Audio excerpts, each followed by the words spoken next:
I believe we are once again a go, sir, and this is, I believe, episode 3 of the Conspiracy Farm. I am Jeffrey Wilson, and my co-host is UFC champion, badass Pat Miletich. What's up, bro? I'm excited today, buddy. We've got a big show. We've landed a whale on our third episode. I don't think they get much bigger than our guest, Peter Schiff. So, I mean, I'm pumped. I've been following this guy for years. I know you have also.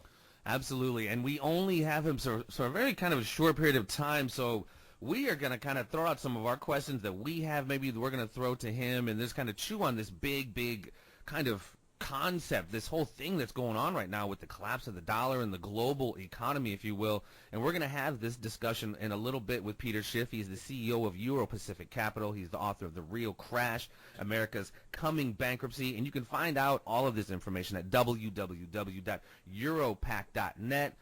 And so, man, getting into this, Pat, back in the day when I was a youngin', someone handed me a document that pretty much broke down the existence of something called the Federal Reserve Act, which something started in 1913, which gave us essentially a central bank, something we had been kind of fighting for a while, and then getting into that, finding out the Federal Reserve was just as federal as Federal Express and really wasn't federal at all, and actually was a conglomeration, if you will, of a bunch of foreign banks.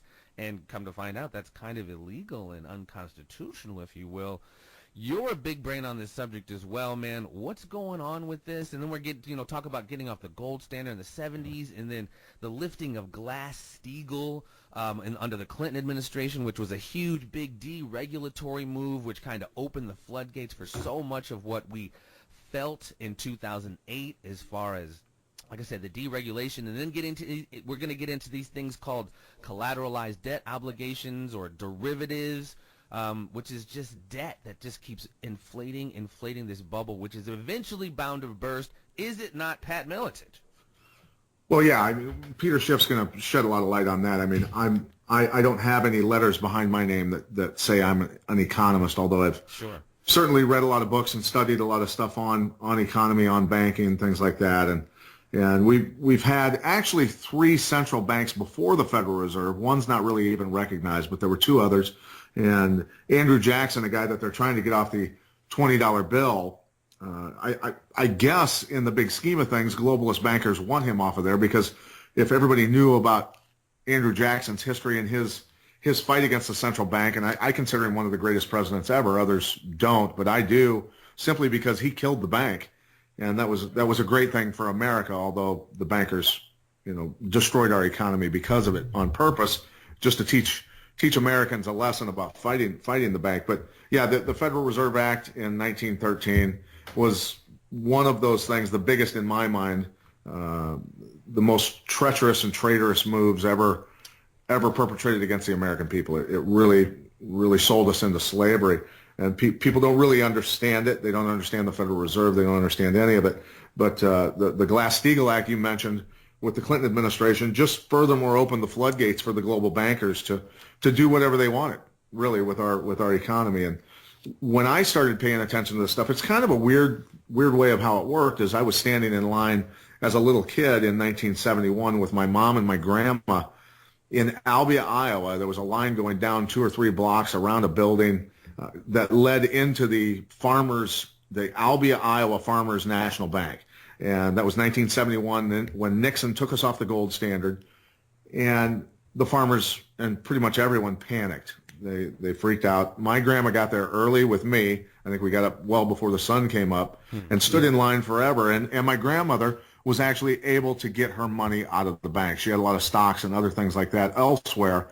But I think she had at that time, and this is 1971, she had about over $100,000, and it was amazing that banks back then actually had that much cash in their vaults. Now you go to suck $100,000 out of a bank, yeah, that's going to be tough to do. But so she was able to get her cash out when that happened. So it's I started paying attention at that point, started watching the news, and have been interested ever since, and have been reading books on the subject ever since. So. There's a lot of stuff going on now with the battle for control of the world, the global monetary system, with the BRIC nations, China being really the head, the nucleus of it, with Russia and Brazil and India and other nations jumping on board starting their own banks, their own trade in their own currencies, undermining the American dollar as the world trade currency. So there's really a lot of stuff going on. It's happening at such a breakneck speed now, with China now switching to backing their currency with gold as just another shot through the dollar. It's getting very intense, to be honest with you. Yeah, and I'll be anxious to hear Peter Schiff's analysis on what that impact is going to be, because, I mean, as we've talked about, Russia and China, they, as we all know, oil is traded in U.S. dollars as the global, as the petrodollar. So if you wanted to buy, I mean, and that's just changing, basically. And Russia and China, they've been trading their oil in Chinese dollars for the last several years, which is slowly, like I said, people don't really pay attention to it, but it's been slowly kind of chipping away at this the significance and the potency, or whatever, if you will, of the U.S. dollar, and the value slowly dying, if you will, and it's being inflated and pumped up. I've heard this metaphor used: you can push a beach ball, at the bottom, of a pool for a minute, but as soon as you let it go, I mean, eventually it's just going to come back up. It's like this is all being pumped up by what is called quantitative easing. It's essentially, the Federal Reserve essentially buying this debt. Like, again, I'm not an economist, but that's essentially what is not allowing this ultimate collapse, or this burst of this bubble, is the Federal Reserve is kind of propping it up with these just, what's called quantitative easing. They're just, pumping dollars into the system, which essentially ultimately is going to just, doesn't that lower the value? The more supply you have, it just lowers the value. Well, with interest rates, they're trying to control that, but I think since 2008, when everything fell apart, in America at least, they've printed roughly $700 to $800 billion per year of extra currency, and fed it into the banks and fed it into Wall Street to keep things going. And that's why you see a lot of people suffering, a lot of people with 2 and 3 part-time jobs to replace the jobs that have been shipped overseas. But eventually the bubble has got to burst with just that alone, not to mention all the other stuff that's been going on. But I think it's important for us to define for people, when they hear the word derivatives or futures or options, things like that, people don't even know what those are. So I think it's important for me to maybe give definitions of those, so that when they hear Peter Schiff talk, they understand what these are. So a derivatives is an arrangement or instrument, such as a future, option, warrant, whose value derives from and is dependent on the value of an underlying asset. So people can base the I've got this much money owed to me, so I can, or based on oil. There's a lot of things that go into this sort of stuff. With futures, the definition of futures is sorry, hold on one sec. Is a contract to buy or sell a specific financial instrument, such as a treasury bill, certificates of deposit, or foreign currencies at a specific future date and at a specified price. The market value of these contracts generally moves in a direction opposite to that of interest rates. And then an option is a contract that gives the buyer the right, but not the obligation, to buy or sell an underlying asset at a specific price on or before a certain date. An option, just like a stock or a bond, is a security. It is also a binding contract with strictly defined terms and properties. So at least getting that out there for people, they can try to absorb that and do more research on their own on those subjects and understand them a little more in depth before they hear Peter Schiff talking, because most people, when they hear an economist talk, turn the channel because they don't understand what the hell he's saying. And I think that's kind of by design. They almost speak like in such cerebral language. You're like, what? I mean, almost kind of what you were just explaining. Even though it is an actual definition, it is, it's a lot to kind of get your mind around. Well, and I would relate it in this. I don't know if it's so much that. I think it's more. I don't think they speak in those terms. Right. As far as Peter Schiff is concerned, he's not doing it to confuse the consumer, because he wants us all to be educated on what's really going on. I think it's just he's so highly educated in that world that he just assumes everyone else understands. It would be like me talking mixed martial arts and talking about a gogoplata to an umaplata to a triangle to an armbar to a sweep, half guard sweep, and people going, I have no clue what you just said, dude. Could you explain that to me? So I have to explain a half guard sweep to somebody and how it's accomplished. So Yeah, I Peter wouldn't Schiff, necessarily meaning Schiff, because obviously he is, right, I think, working for the effort of good. I think generally speaking, economists, I mean, in that kind of world, I think it's made to be oftentimes, well, like you said, that's just the language they use, but they oftentimes keep it a very, very confusing. You know what I mean? I guess, but you have right. to be an economist to get your mind around it. But Well, if you're watching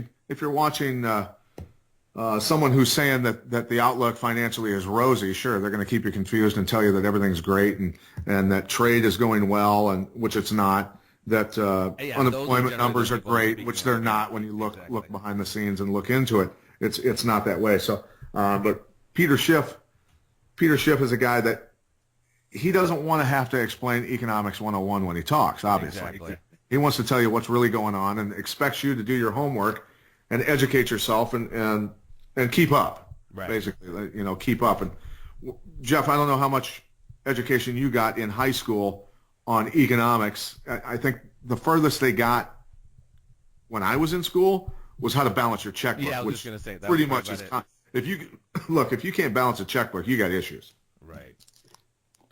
No, I'm with you. I am definitely with you. And that's, it's getting back to a little bit to the derivatives. I've always kind of understood it to be, as we talked about before, and this I could be wrong on the parallel of these definitions, but they're like the fractional banking system, if you will. If you loan, if I loan you, or I'm sorry, if you put like $100 in the bank, I can then now loan out, 100,000. 1,000. And that's you can loan out 1,000. Basically, they'll loan out $10 for every dollar that they've got in from my account or from your account. But a future derivatives are that exponentially bigger. Futures fall under that, options fall under that, warrants fall under that. But a future would be, and we'll get Peter Schiff to talk about it. But a future on oil, when I buy futures on oil prices being $100 plus per barrel, and it falls to $29 a barrel, which it did. Mm-hmm. The banks are in serious jeopardy. And a lot of people aren't understanding this, that they've already put a ton of money out on oil that was way higher priced, expected to be way higher priced than $29 a barrel, or even in the 40s. So the banks are already freaking out, and there's no more government saving of the banks. Once the big banks start to collapse again, there's just no saving them this time, Jeff. See, my conspiracy on the oil, I think the oil price is being allowed to collapse to fuck over and basically collapse the nations that rely so much on oil exports. Your Middle Eastern countries, your Venezuela, your Iran, you know what I mean? Russia. Even. I think, yeah. Well, and when you look at Venezuela, Venezuela's fought the central bank. Venezuela's collapsing right now, the stuff that's going on with that. And yes, they depend heavily on their oil. And they say that Bolivia's president says that Venezuela's implosion is being caused by our government on purpose because, well, they've fought against the central banking and everything else. So they took out their president. I think they knocked off Chavez not too long ago. I don't know about that, and I won't get into that. He just comes up with some crazy cancer, man. Come on now, they've been knocking off presidents in South America. See, that's what happened. This is what I see. You could be absolutely right. The man could have legitimately died, but because my mind works in a way, knowing from Allende to Gustavo, all the wars in Central America and Chile, that they did that all the time. When we knew Chavez was kind of an enemy, and then he winds up dying, and then his country winds up collapsing a few years later. Like that's.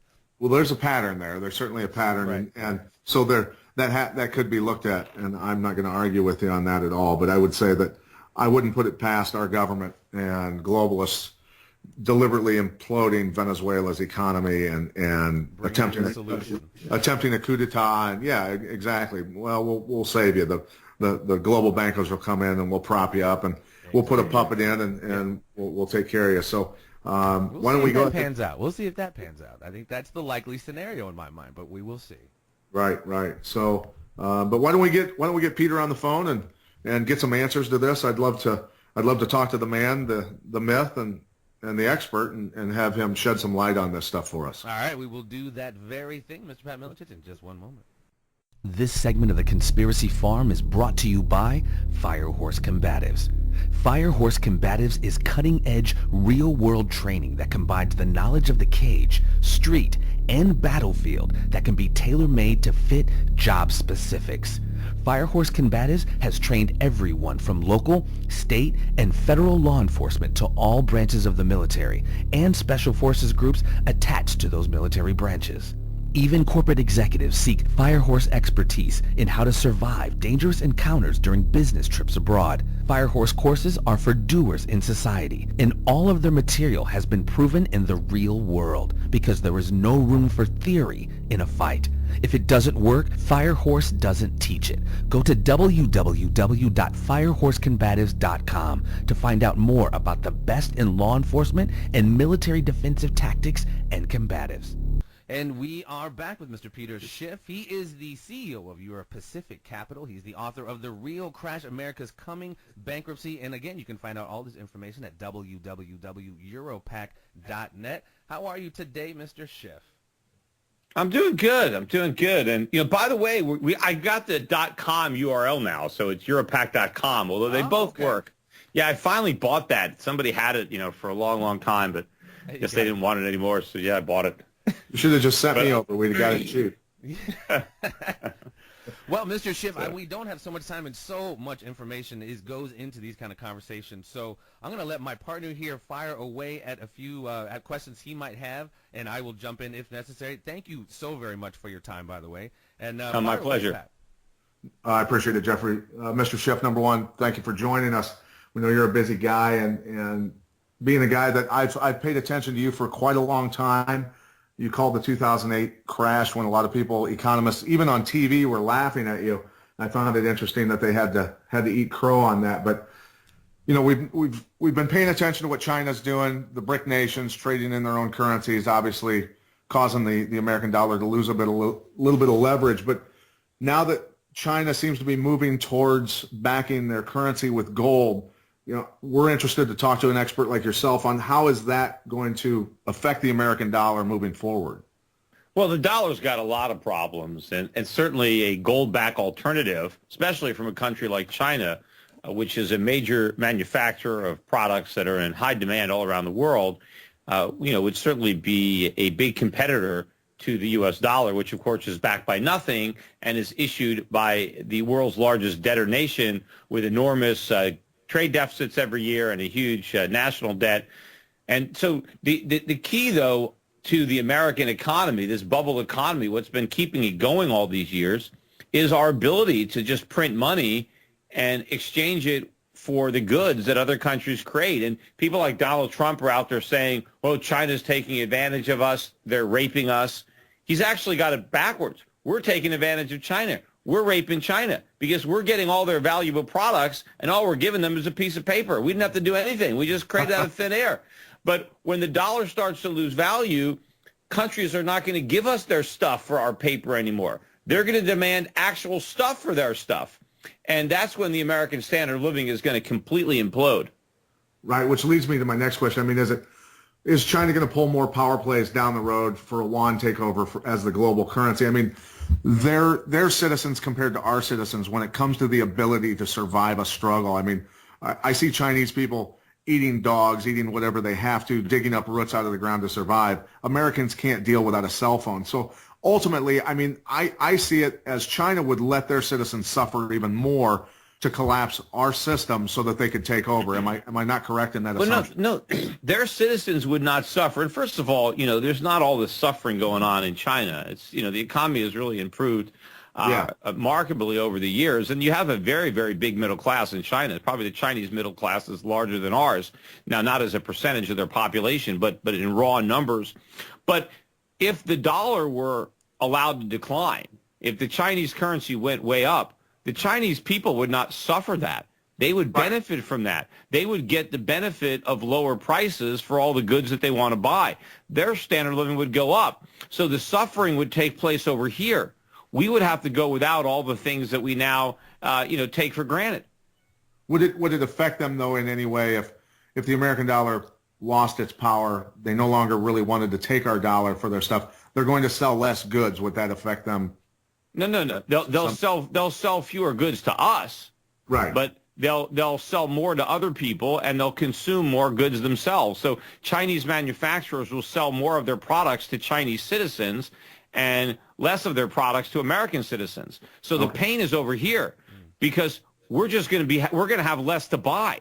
It's not like American factories are going to start producing the stuff that we used to import from China. Those factories aren't here anymore. Right, So we just end up with more paper but less stuff. The Chinese end up with more stuff and less of our paper. Okay. So if the dollar does slide, which ultimately, I mean, a lot of people believe that it's going to, do we get to a point where we back our own monetary note with gold? Do we do away with the Federal Reserve and restart our factories somehow? I mean, Americans have done it before. Is that something that we have to do then to survive and create a better life for our citizens? Well, we don't have to do it to survive, but yes, if we want to have a prosperous economy, that's exactly what we need to do, and I hope that is what we do. I hope we go back to a gold standard, and I hope we do get rid of the Federal Reserve, or at least dramatically reduce the power that it has usurped over the years. We go back to a system where markets determine interest rates, not central bankers, and we do destructure the U.S. debt because we can't possibly pay it off.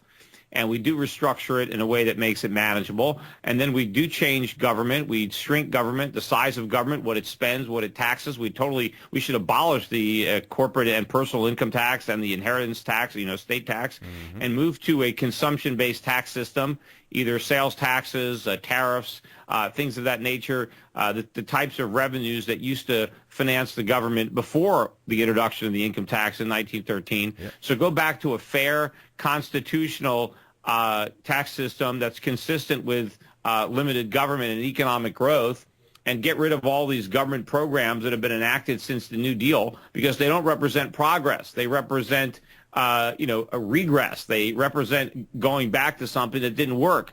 The Constitution was progress. Freedom, individual liberty, that was progress. Big government programs, I mean, that's been tried for centuries and it never worked. What worked, what created unparalleled economic wealth, was free market capitalism, and nowhere on earth did we have that more than in the United States before we screwed it all up. So we have to go back to our roots. Right. So when we hear Bernie Sanders talk about breaking up the big banks, which I think people on the right and the left would like to see that happen, but breaking up the big banks, backing our monetary note with gold, and then giving everything away for free to the citizens to get elected. If you actually do that, then you truly collapse the system for real, right? But what Bernie Sanders doesn't understand is the reason the big banks are so big is because of socialism. It's because of government. We don't have to break up the big banks. We just have to stop propping them up. If the government got out of the way, those big banks would fail all by themselves. The market wants to break up those banks. It's the government that is interfering with their market and keeping those banks in business. So if you want to break up the banks, you don't want more government. You want less government, and the banks will collapse on their own. Right. So would it be safe to say, though, if the government said, okay, no more federal charters, just state charters are allowed and have common sense regulations, the system would balance itself? Well, what's propping up the big banks right now is the government with the too big to fail doctrine, with the FDIC, with the Federal Reserve and 0% interest rates, or almost 0% interest rates, with the Fed having a huge balance sheet full of toxic assets that used to be owned by the banks but now is owned by the central bank. So we've got to get the government out of that business. They can still have banks that are chartered federally, but they can't have taxpayer guarantees, and they can't have subsidies from the Federal Reserve in the form of these artificially low interest rates. Right. Okay. So when I look at the American dollar in jeopardy, the yuan on the rise, things like that, what I'm wondering from you is what's the global bankers' end game here? Is it do they just go where the wind blows and jump over to the yuan? Do they switch over to the digital currency as we've heard them talk about before? Yeah. What is their end game? I don't know that they've even thought this thing through. I don't think they're playing for any kind of end game. They're just trying to make as much money as they can in the short run, and they're just trying to keep the house of cards from collapsing as long as possible. So it's all about kicking a can down the road and extend and pretend. But the end game, I think, on a bigger scheme of it, is going to be a dollar crisis, massive inflation, and then we're going to have to slam on the brakes. We're going to have to end these programs, raise interest rates, let these banks collapse, and that's ultimately what's going to happen. But I don't even know if the bankers, most of them, can see that far ahead. They just can see the quarterly profits, and they're trying to make what they can, and they really don't have any thoughts about what's going on beyond that. Mr. Schiff, I may jump in real fast. What does that look like if the free market is allowed to take its course and things are allowed to correct itself? What does that look like? Well, in the short run, it looks bad because, there's a lot of problems. What do you think happened in 2008? The financial crisis was the free market trying to put an end to all the things that the government had screwed up. Right. See, that was the correction. And corrections, they're never fun. Just like if you get yourself a bad habit, if you get hooked on heroin or cocaine and it's really ruining your life, and then you decide you're going to go to rehab, it's not like you're going to Club Med. Rehab is not an experience where, it's, wish you were here sending people postcards. I mean, I've never gone through it myself, but I know it's not a pleasant experience for people. But it works. Right? It's the only thing that does work. I mean, and it's not until people hit rock bottom that they usually, finally check themselves in. And so that's what the free market wants to do. This economy is so screwed up because of years of monetary heroin and monetary cocaine that we need rehab, and it's not going to be fun. There's going to be a lot of losses involved in this. There's going to be a lot of people who lose a lot of money. There's going to be people who thought they were going to get government checks and government benefits who are going to have to be told the unpresent reality that the government is broke and so the money's not coming.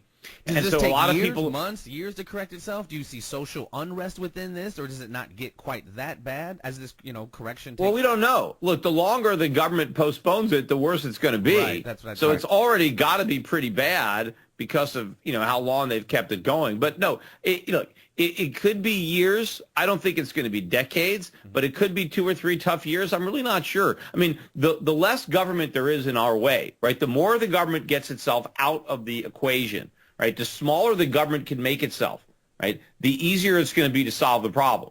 And the beauty of capitalism is it works very quickly. And since we do have a lot of technology that we didn't necessarily have in the past, I think that we can get out of this hole even quicker than we could have gotten out of a similar hole 50 or 100 years ago. So it's not going to be, the pain won't last as long as it might have had it not been for some of the advancements that we've had over the years, from technology and things like that. So the markets are positioned to heal themselves, but the first thing is the government has to stop making us sicker. Well, and another thing, dating back from 2008, and then, Pat, you can jump in after this, the lack of serious accountability. Like nobody, I don't think, I mean, maybe I'm wrong, not a lot of people went to jail who were really responsible for this. Why is that? That's because most of the bad behavior wasn't criminal. I mean, what people did wasn't criminal. It was just foolish. I mean, now, were there some crimes that were committed? Sure, there probably were. There are a lot of individuals who bought houses and lied on their liar's loans, right? But they call them liar's loans for a reason, right? Everybody knew they were lying and nobody cared. Right. But the homeowners, I mean, should they have gotten to jail? Should somebody who applied for a mortgage and said they made $100,000 a year when they only made $30,000 a year, should that person go to jail? They committed fraud. Right. So to say, none of the bankers went to jail, everybody was doing things they shouldn't have done. It was all because of greed. And I don't know that it was really criminal activity. People were just all, screwed up by the Fed and by the bubble and the things that were done. I think if there was any criminality, it was in Congress. Why didn't Chris Dodd go to jail? Why didn't Barney Frank go to jail? Why didn't any of these guys? I mean, and because they're all culpable. And why didn't Ben Bernanke go to jail? Or why didn't Alan Greenspan go to jail? They were at the Fed. I mean, they were doing all kinds of bad things that perpetuated all this. Well, and you had Hank Paulson, the head of Goldman Sachs. He leaves Goldman Sachs and becomes the head of the Treasury. It's just like, man, it's just a sickness that they just allow to perpetuate, and they don't really want to stop it. I mean, that kind of and I tell you, and I think maybe one of the reasons that they didn't want to prosecute anybody in the private sector is because, it would have blown up and they would have had to go after themselves too, because, when you're in a glass house, you can't throw stones. And And maybe some of these guys, would have ratted out some of the government guys. So, but what we have to do is learn from those mistakes, because everybody wants to pretend that 2008 happened because we didn't have enough regulation. We didn't have enough government. That's wrong. It was government regulation that caused the problem. So it wasn't the lifting of Let me finish Glass-Steagall. this. What we lacked in 2008 or the years leading up to 2008, we lacked free market discipline. It's the free market that would have prevented all these excesses. It was the government through regulation and subsidies that allowed all this activity to take place. Free market capitalism would have prevented it. Yeah, no, and before I get back to a question, I'll just say that before 2008, I remember my wife and I being approved for a over $3 million loan for a house. They don't build $3 million houses in Iowa, just so you understand. But, I'll get back to questions.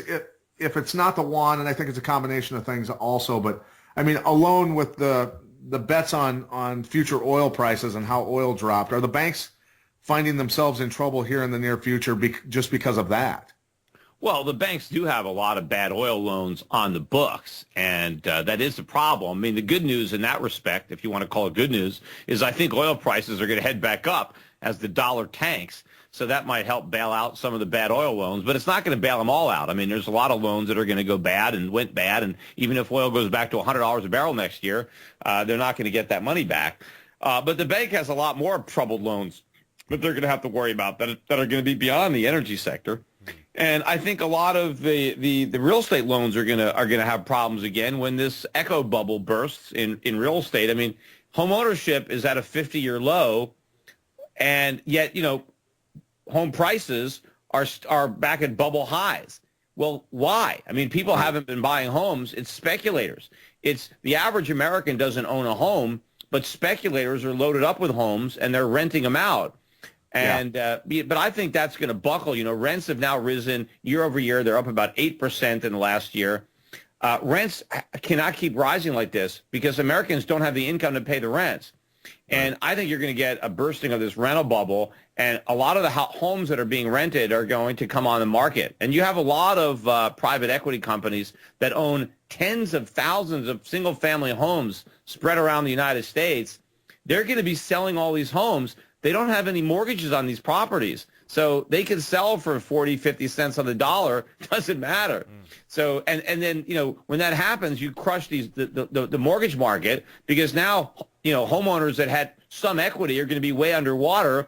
And what happens when your house is underwater? You stop making your payments, right? We learned that Americans aren't idiots. If you have a $500,000 mortgage on a $400,000 house, you don't send in your payments. And then the banks, and the thing is, if you stop making your payments, it takes them like 3 years to evict you.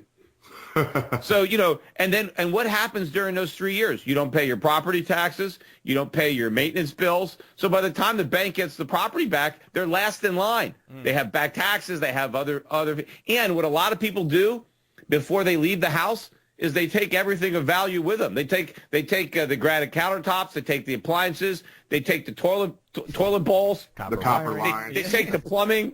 They all you have left is the walls. Yeah, it's like this. So this is going to be another big problem for the banks when this new bubble bursts. Right. So I was going to ask you. When I debate with people, and you have your naysayers. People will say, "Yeah, so he got lucky. He predicted the crash of '08." But no, I didn't get lucky. You got to read the stuff that I wrote because I was very specific about every single thing that was going wrong and what was going to happen. And I've said this before, because if you go back and you read the stuff that I wrote, and it's all on the internet, I wrote articles from 2004 to 2008. You read all the stuff I was writing. You read my book, Crash Proof. Absolutely. I would challenge anybody to find a better written explanation of what went wrong in the U.S. economy and what caused the financial crisis written today, written in hindsight, that is better than what I wrote before it happened. Right, I've yet to read a better explanation. I'm completely 100% behind you on that because I've read a good portion of it. And then they'll bring up but he also predicted that gold would go to $10,000 an ounce. And I say, yeah, but haven't they been purposely, and this is just another angle to the false dollar of short selling paper gold to make the American dollar look stronger, right? Well, look, I mean, these guys always try to get you to say, where do you think gold's going to go? Where do you think gold's going to go? And, I've used 5,000. I've never really talked about 10,000, but I don't really put a date on it. They always want to get you to put a date on it. I've been telling people to buy gold since it was less than $300 an ounce. It's now at $1,300 an ounce. So the fact that it got to $1,900 and now it's pulled back to $1,300 doesn't discredit the fact that I started recommending it at under $300. But just because it hasn't hit 5,000 yet doesn't mean it's not going there. It can easily be at 5,000 in a few years, and it can be higher. But even if it's at 3,000 or 4,000, it doesn't mean I'm wrong for talking about the fact that I think it's ultimately going higher than that. But meanwhile, the market predictions are one thing, and the market predictions take longer to pan out, right? But the economic predictions are happening sooner. I mean, you look at all the things that I said was going to happen a few years ago in the economy, and it's all happened. Mm-hmm. Yeah. It's the mainstream guys that were promising great economic growth, real income growth. Those are the guys that were wrong. I said that the Fed's cure was not going to work, that we were never going to achieve real liftoff, that the Fed was not going to be able to raise interest rates without pricking its own bubble. That's exactly what's happened. Meanwhile, this is a phony recovery. The people voting for Bernie Sanders know it. The people voting for Donald Trump knows it. The only people that don't know it yet are some of the people on Wall Street and at the Fed. And maybe they do know it, but they're too embarrassed or afraid to admit it. Right. my main point was, our gold prices being kept artificially low with the short sales of paper gold and things like that to make the American dollar look stronger. Yeah, well, I think gold prices are low to reflect the false optimism that people have in the U.S. economy, in the Federal Reserve. And so in the short run, the prices of financial assets, whether it's gold or foreign exchange rates, it's set by expectations of all the buyers and sellers. And if everybody believes something, then the price is going to reflect that belief. It's not going to affect reality. If I have a bag of manure, but everybody thinks it's full of gold, and they start, they all want to pay for it as if there's gold in there. Well, who knows, what the price of the bag can be, and people don't realize what's actually in it. But it doesn't affect the actual value. At some point, somebody opens up that bag or smells what's in it, and then the price collapses. And so you've got so many people that believe there's a real recovery, that believe the Fed can raise interest rates. They believe all this nonsense, and based on that, they've went and sold gold, they bought dollars, and they're all wrong, and all these assets are mispriced. And when people figure it out, it's going to be a collapse. Just like, all these .com stocks, people believe stocks like Pets.com were going to make all this money. And based on that belief, they were willing to value the company at $1 billion or whatever. But once people realized that, wait a minute, they're never going to make any money, the price collapsed. Now, was it ever worth $1 billion? No, it never really was, but people thought it was, and that's all that mattered. And so and when people realize that the Fed can't do what everybody thinks they're going to do, that this recovery is not real, and all the people who have been selling gold for the past 3 or 4 years, when they want to buy it back, it ain't there, and the price is going to go ballistic. And the other direction for the dollar, when all the people who have been buying dollars because they got it wrong, when they suddenly try to sell, the dollar is going to tank. And meanwhile, my clients, right, people who are following my advice, people at Euro Pacific Capital that have accounts with me, we're finally going to clean up because we own all these assets. We already got rid of our dollars. We already own gold and gold stocks. We already have money in Switzerland, New Zealand, and Singapore. We're positioned where everybody's going to want to be once they figure out what I've known for years. And then they're too late. Well, they might not be too late, but they're not going to get the prices that I got. The people who are too late are the people who never figure it out. So maybe there'll be some people that figure it out, and maybe they buy their gold at $2,000 or $3,000 an ounce. They finally figure it out, right? But the people who never figure it out and never buy any gold, and then it goes to 10,000 or more, right? And they just go down with the ship. But I already own mine, So I'd rather be early than scrambling and risk being too late. Right. Day late and a dollar short, literally. Yeah. So we don't. Yeah. Just one more thing before we let you go. We know you're a busy guy. So I would ask you, how much longer can this go on, honestly? I mean, can they continue it forever? Can they continue to print money forever? And meanwhile, does the yuan take over as the global currency note because of that, because we keep devaluing it? I mean, really, how much longer do we have before this thing falls apart? The answer to your question is, can they keep doing it forever? No, right? Nothing that can't go on forever will go on forever. And you can't do this, right? I mean, trees don't go to the sky. Bubbles don't inflate indefinitely. Anything that can go wrong will go wrong, right? That's Lord Acton. So there's so many things that can go wrong with this, and one of them will go wrong, and I think sooner rather than later. So it is going to end. There is going to be a day of reckoning. on the dollar. Look, just look what's going on in Puerto Rico. I mean, Puerto Rico's been borrowing money for years. Nobody cared. Nobody cared that they were broke. And now all of a sudden they care. Well, we're more broke than Puerto Rico. That's the reality. America has a larger per capita debt than Puerto Rico, even if you adjust it for our relative difference in income. So we are less able to repay our debt than Puerto Rico is able to repay its. The difference is people are caring about Puerto Rico right now, and they're still oblivious to the United States. So they're still willing to lend us money, just the way they were willing to lend Puerto Rico money 2 or 3 years ago. Puerto Rico was just as broke 2 or 3 years ago. It's just that the people lending the money didn't care yet. Right? Now they care. Well, the people, we're broke. We've been broke for years, and people have been lending us money despite the fact that we're broke. So the day of reckoning is going to come. It's going to come here, and it ain't going to be pretty. And yes, you were asked earlier about civil unrest. There could be a lot of that. I mean, just look at some of the stuff that happens at these Donald Trump rallies. I mean, that ain't nothing compared to what's going to happen when there's no gasoline and there's power blackouts and maybe they're rationing food. Because a lot of this depends on what the government does. I mean, if the dollar starts to tank and these idiots come in with price controls, they're going to keep the prices from going up by keeping the goods from coming in. Right. And so, yes, the gasoline prices will be cheap, but there won't be any gasoline for sale. If you want any gas, you're going to have to pay through the nose on the black market. Thus the diaper shortage of Venezuela. Yeah. Well, Venezuela is a good example of what happens. I mean, that's democratic socialism in action. Bernie Sanders fans, go down there, to Venezuela and see what's going on. Yeah, they just raised the minimum wage in Venezuela, too, 30% just the other day. A lot of good that's going to do. Yeah. Wow. More government. Yeah, that's what we need. Raise the minimum wage. Well, Mr. Schiff, we certainly appreciate your time. We'd love to talk to you for a lot longer. We know you've got a ton of stuff going on and a lot bigger fish to catch than us. But, buddy, we really do appreciate your expertise and your time taking with us. I appreciate you giving me a little soapbox to stand on to your audience. And people should make sure, don't be left holding the bag. Do something. Call us up at, Europac.com, at the website, EUROPAC.com, schiffgold.com. Speak to one of our representatives about getting your account, getting your IRA. If you have an IRA, you don't have to go down with a ship. You can transfer that IRA over to us. We can help invest it internationally, get you out of the dollar, get you into some foreign stocks, get you into some gold-related investments. Do something about this, because once the dollar collapses, there's no coming back, right? Yeah. You can't come back from that loss. When the dollar loses its value, the value is gone.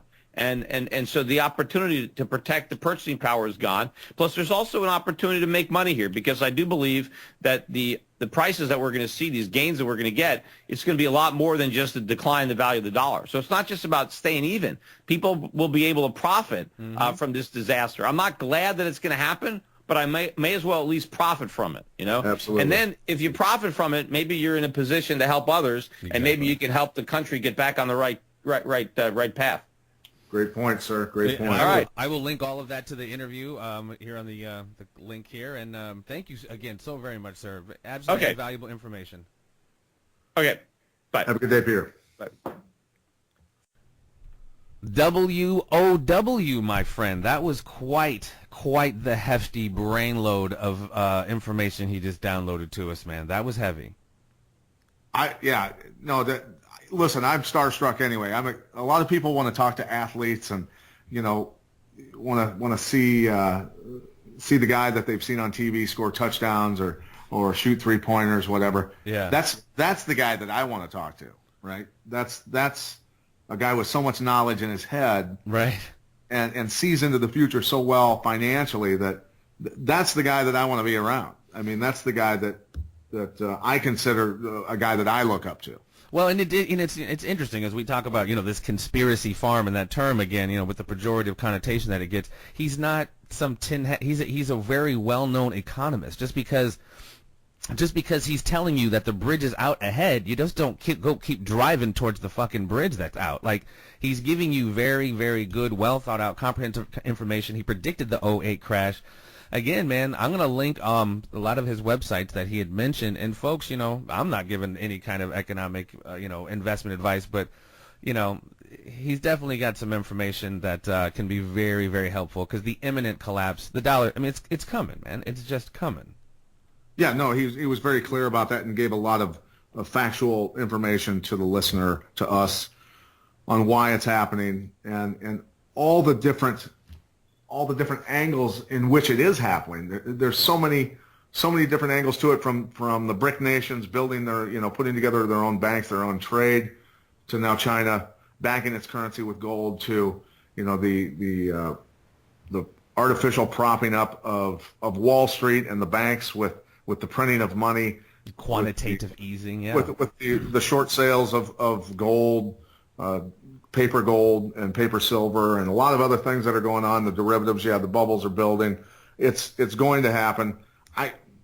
Look, he wouldn't put a definitive timetable together for us, but sure, he said it's coming. And you can be doom and gloom, you can be this, you can be that, but he did. At least I at least feel good about my thought process of saying, okay, when this does happen, when the dollar falls apart, am I correct in my thinking? And to have him concur with me makes me feel good that I at least have a little bit of gray matter between my ears of backing the American dollar with gold, with getting rid of the Federal Reserve, and with restarting our own factories and becoming a nation that produces things. And whether that's to sell to our own citizens to become self-reliant as a nation again, or to eventually sell to other nations. Either way, we're producing things, and our economy is growing again, and people have jobs. Well, and I think that's after, and I agree too, but I think that's kind of after what he said. The correction takes place, the free market is allowed to do its thing. And I was kind of trying to poke his brain a little bit and try to get a time frame on like how long,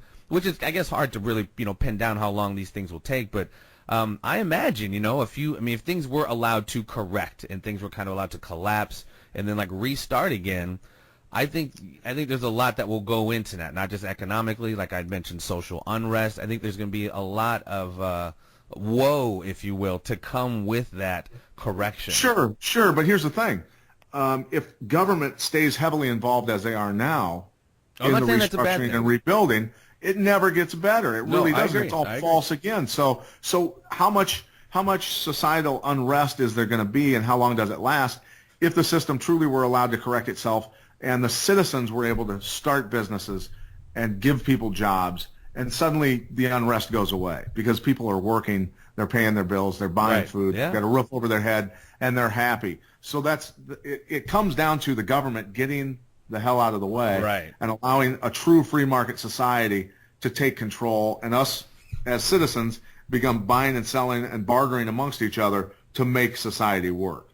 Well, like you said, the longer it goes, the worse it becomes. So, I would rather see it happen sooner than later. And like he said, nobody wants this to happen, but you're looking at kind of a bad scenario either way. It's a bad short-term scenario, if we let the thing kind of take its course, and it's a, horrible long-term scenario if this bubble is just allowed to keep filling, because then it's already, I think it's already horrible, to be honest with you.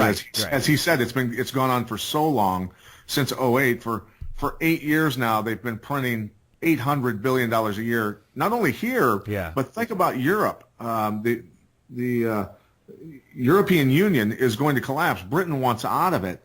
When you've got a globalist mouthpiece like our president going over and threatening British citizens, and the Prime Minister of Britain saying, if you get out of the Eurozone, you're going to be at the back of the queue when it comes to trade. That's a threat. Dude. That's a threat. So our people should understand that our president is not for America. He's for the globalists. And Hillary Clinton's in the same boat. You have to say to yourself, really, at what time do citizens say, you know what, we've had enough, you people are done, you people are done? Well, I mean, they have to get educated enough to get to that point, Pat, because as we found out, like with all these kind of machinations, or so much with Obama, there's a cult of personality. People just don't see past the bullshit, if you will. They're all chomping on blue pills when it's like the red pill has to be devoured in order for you to see this through the correct lens. You know what I mean? It is the Matrix, and we're surrounded by too many zombie blue pill taking motherfuckers. And as we talk about, are you saying the blue pill is the Obama hard-on pill? Yeah, exactly. Whoever, every 4 years, whoever, if you're chomping that pill, it's just like you're whatever. It's just we need a serious reshifting of the deck. But people do need to get educated, as we talk about here. And this economic, from social to economic to religious, they're firing on all cylinders, folks. So you have to be able to see through the veneer, see through the game that's being laid down. And this economic stuff, I'm not even going to pretend I got my head around it. But at the end of the day, the dollar as we know it and the value of it is going away. So you got to diversify your portfolio, if you will, and invest in something else that's going to, for lack of a better term, take the place of the dollar here eventually. Well, think of the people out there that are listening to this that don't even know what a portfolio is. Not that I have one, but I know what it is. There's a lot of them. So I think this was a hell of an episode, though, Jeff. And, yeah, man. I mean, Peter Schiff said it all. I feel good about everything he told us. I'm glad I'm on the right path in terms of my research. I feel confident that I actually have a grasp on it, that I know how it's happening and why it's happening. Right, exactly. It's hard to kind of know how to solve the problem until you really know what it is, and we definitely have one here, and he gave some definite sound advice on how to kind of mitigate the damage of this collapse of the dollar, which is imminent. I agree, sir. This was a pretty kick-ass episode, man. Pretty kick-ass. We bagged a whale, like you said. Not bad for number 3, brother. Not bad for number 3. I'm good. And it will continue, folks. Thank you, Pat, once again for joining me, my brother. And stay tuned. We have some more goodness coming.